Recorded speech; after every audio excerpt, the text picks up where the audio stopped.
देखिए, इस वीडियो में हम एनडीए की सीट शेयरिंग की ही चर्चा करेंगे। लगातार खबरों में बीजेपी बनी हुई है कि बीजेपी आखिर अपने सहयोगी दल, जो घटक दल है एनडीए में, बिहार के परिप्रेक्ष्य में हम बात कर रहे हैं, उनको कैसे सीटें देगी, सीट बंटवारा एनडीए में कैसे होगा। पिछली खबर में हमने आपको बताया कि चिराग पासवान को 4 लोकसभा सीट बीजेपी देने जा रही है। इस पर लगभग मुहर लग चुका है। सीट हाजीपुर, खगड़िया, वैशाली और समस्तीपुर होगा।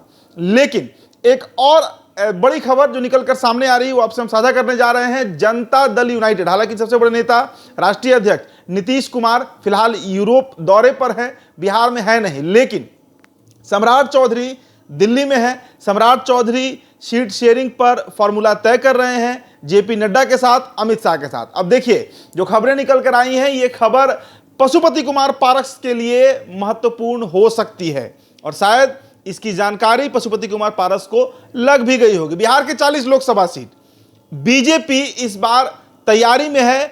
22 लोकसभा सीट अकेले लड़ने के लिए, 22 लोकसभा सीट, जी हां, 17 सिटिंग एमपी हैं बीजेपी के और 5 उसमें और सीट बीजेपी के जुड़ने जा रहे हैं। मतलब 22 लोकसभा सीट पर अकेले बीजेपी ताल ठोक सकती है बिहार में, जो खबरें निकलकर सामने आ रही हैं। इसके अलावा जो बचे हुए 18 सीट हैं, इनमें 4 सीट चिराग पासवान को मिल रहा है, तो जोड़कर 22 में अगर 4 जोड़ते हैं तो 26 होता है।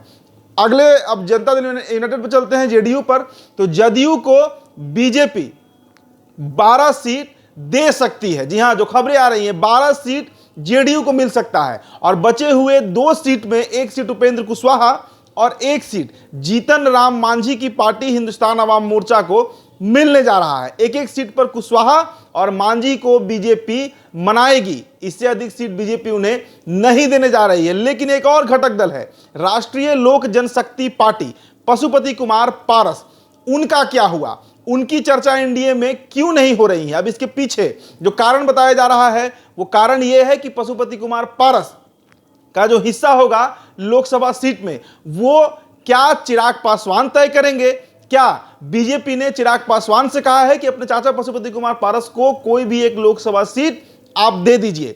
अब वो सीट कौन सा हो सकता है? देखिए, समस्तीपुर से लगातार महेश्वर हजारी की चर्चा है कि महेश्वर हजारी जो रामविलास पासवान के मौसेरे भाई भी हैं, जदयू के उपसभापति रहे और इस्तीफा देकर उन्होंने पद को त्याग दिया है, तो उनकी चर्चा भी, पूर्व सांसद भी रहे हैं समस्तीपुर से। वैशाली से वीणा देवी का चुनाव लड़ना लगभग तय है। हाजीपुर से कौन प्रत्याशी होगा? क्या चिराग पासवान अपने चाचा पशुपति कुमार पारस को हाजीपुर लड़ाएंगे, जिसकी संभावना ना के बराबर है? तो क्या चिराग पासवान खुद हाजीपुर लड़ेंगे? चूंकि जमुई की चर्चा अब बंद हो चुकी है एनडीए में। जमुई जो सीट है, रिजर्व सीट है, चिराग पासवान 2 टर्म से वहां पर एमपी है, सांसद हैं। लेकिन इस बार जो खबरें निकल कर आए कि जमुई में बीजेपी अपना प्रत्याशी उतार सकता है, तो क्या पशुपति कुमार पारस चिराग की तरफ से सेट होंगे, जिसकी संभावना बहुत कम है, ना के बराबर है? तो क्या ये कयास लगाया जाए कि पशुपति कुमार पारस और उनके भतीजे और चिराग के चचेरे भाई प्रिंस पासवान जो हैं वो बीजेपी के सिंबल पर चुनाव लड़ेंगे? और अगर नहीं लड़ते हैं तो फिर उनका क्या होगा?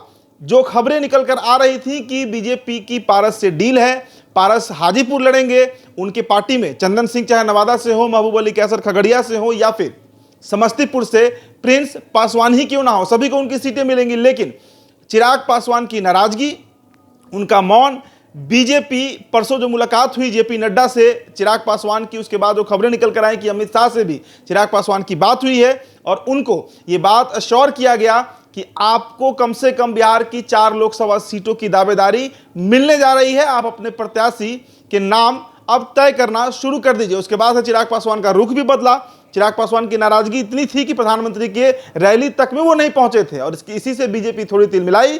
और अब जो खबरें निकल कर आ रही हैं कि पशुपति कुमार पारस या तो चिराग के सिंबल पर, यानी चिराग के रहमो करम पर चुनाव लड़ेंगे, या फिर बीजेपी कमल छाप के सिंबल पर चुनाव लड़ सकते हैं। क्या होगा पशुपति कुमार पारस का, अगले कुछ दिनों में क्लियर हो जाएगा।